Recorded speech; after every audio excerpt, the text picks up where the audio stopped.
Lots of people collect cars, but Ralph Lauren collects very special cars. I love cars, and I think cars are the art. Ralph Lauren is known for polo shirts, but behind closed doors, his garage is worth more than most super yachts. Hidden in a secret New York warehouse, he keeps cars so rare they make billionaires jealous. A 1930s Mercedes shrouded in mystery, a McLaren built to celebrate a legendary win, and a Ferrari so exclusive that even Enzo Ferrari himself had to approve its buyers. This isn't just a car collection, it's a rolling museum of speed, style, and money. Number 10, Porsche 550 Spyder. Some cars are remembered for racing victories, others for legends, and the Porsche 550 Spyder has both. Only 90 of these were ever built, and Ralph owns chassis number 61. Back in the 1950s, this was Porsche's very first purpose-built race car, and it wasted no time proving itself. In its debut at the Nürburgring Eiffelrennen in 1953, it crossed the line in first place. Lightweight, nimble, and powered by the famed Furman engine, the 550 became the blueprint for Porsche's future race cars like the 917 and even the modern 918 Spyder. But outside the track, this car gained a darker kind of fame. Actor James Dean nicknamed his 550 Little Bastard, and his fatal crash turned the car into one of Hollywood's most cursed machines. Ralph's example avoids that tragic baggage, but its legacy is still spine-tingling. For him, it's more than a rare collectible, it's a link to Porsche's very first chapter of racing dominance. Number 9, Ferrari 375 Plus. By the mid-1950s, Ferrari wasn't just building beautiful cars, they were building monsters. The Ferrari 375 Plus came with a massive 5.0-liter V12 engine, pushing out 330 horsepower, making it one of the most powerful race cars of its era.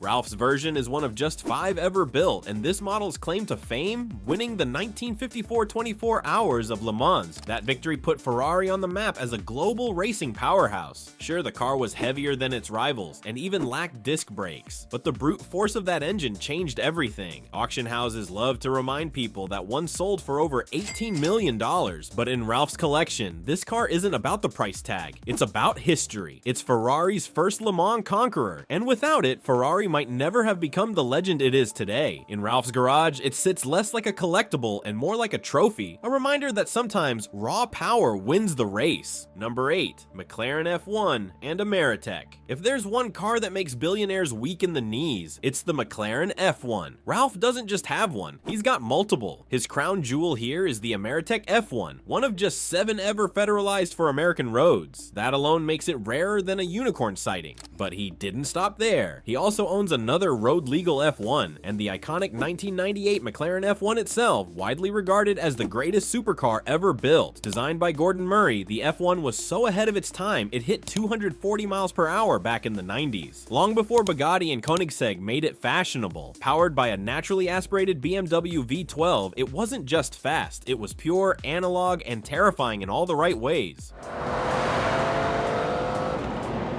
Number 7, Jaguar XKSS. Some cars are rare because they're expensive, others are rare because fate intervened. The Jaguar XKSS falls into the second category. Back in 1957, Jaguar planned to make 25 of them as road-going versions of their Le Mans winning D-Type. But before production could finish, a massive fire broke out at the factory. Only 16 survived. That disaster instantly turned the XKSS into a legend. Hollywood superstar Steve McQueen famously owned one, nicknaming it the Green Rat. Today, it lives at the Peterson Automotive Museum in LA. One of the most exciting cars in the history of the automobile. This is a 1956 Jaguar, once owned by Steve McQueen. Ralph's XKSS, though, is alive and well in his secret garage. It's sleek, it's British, and it carries with it the kind of mythology money can't buy. Jaguar themselves even built 9 continuation replicas decades later, but let's be honest, nothing touches an original. When Ralph pulls the cover off this one, he isn't just showing off a car, he's revealing a piece of history that almost didn't exist. Number 6, Mercedes-Benz 300 SL Gullwing. Few cars are as instantly recognizable as the Mercedes-Benz 300 SL Gullwing. Built in the 1950s, it wasn't just about the show-stopping upward doors, it was a technological marvel. The 300 SL was the first production car to ever use direct fuel injection, giving it a top speed close to 160 miles per hour.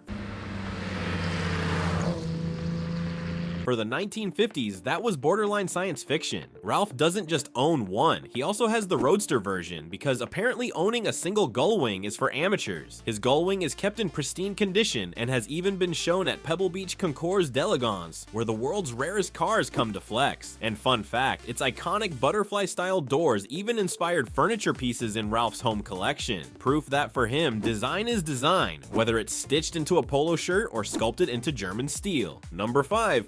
Ferrari 250 Testa Rossa Spyder. Now we're heating up. Ralph doesn't just own one Ferrari 250 Testa Rossa, he owns two. The first is a 1958 Scaglietti Spyder, chassis number 0734TR. The second, a 1961 TR61 Fantuzzi Spyder, chassis 0792TR. Out of just 34 ever built, Ralph casually scooped up two. Back in the day, the Testa Rossa was Ferrari's lightest, most aerodynamic race car, and it dominated endurance racing in the late 50s and early 60s. In 2011, even a prototype chassis sold for over $16 million, which makes Ralph's pair potentially worth north of $40 million combined. But it's not just the value, it's the fact that these are nearly impossible to find. They rarely show up at auction, and when they do, collectors go feral trying to get them. Ralph bought his Spyder way back in 1985 and had it restored to factory glory. Today, it's one of the shining jewels of his garage. A car so rare, most of us will never even see one outside of a magazine spread.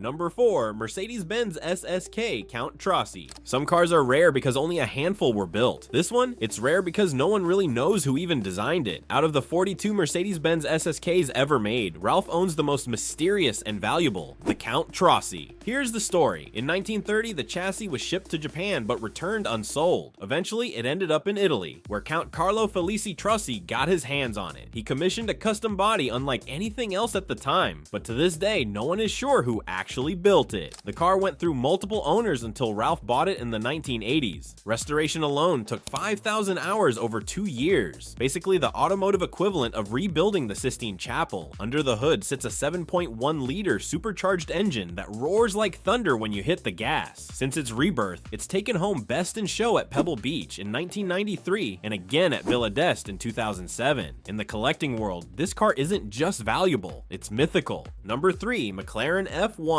LM. Most people would be over the moon just to own a McLaren F1. Ralph, of course, owns one of the ultra-rare F1 LMs built to honor McLaren's insane victory at the 1995 24 Hours of Le Mans, where they finished 1st, 3rd, 4th, 5th, and 13th. The LM is even rarer than the standard F1. Only 5 were ever built. Ralph's LM is lighter, lower, and designed for pure speed. It shares the same engine as the GTR race car and comes with a massive rear wing. Forget luxuries. This car was built to dominate tracks, not to coddle billionaires. To make it even more exclusive, Ralph's LM is believed to be the only one of its year in the entire United States. Number 2. Ferrari 250 GTO. If car collecting had a holy grail, this would be it. The Ferrari 250 GTO is one of the most coveted cars ever built, and Ralph owns one of just 36 produced between 1962 and 1964. Back then, you couldn't just stroll into a Ferrari dealership with a checkbook. Enzo Ferrari himself had to personally approve who was worthy of buying one. That's how exclusive this car was. Ralph bought his in 1985 for $650,000. A fortune at the time, but a drop in the ocean compared to its value today. Recent private sales have pushed GTO prices to the $70 million mark, making this not just Ralph's most expensive Ferrari, but possibly the single best car investment in history. Powered by a 3.0-liter V12 with nearly 300 horsepower, the GTO was built for racing under FIA's Group 3 Grand Touring category. And it didn't just show up, it dominated. From the Tour de France automobile to Le Mans, this machine defined what a Ferrari could be. For Ralph, it represents more than a car. It's the pinnacle of style, performance, and history, all rolled into one scarlet icon. And yet, unbelievably, it still isn't the number one in his collection.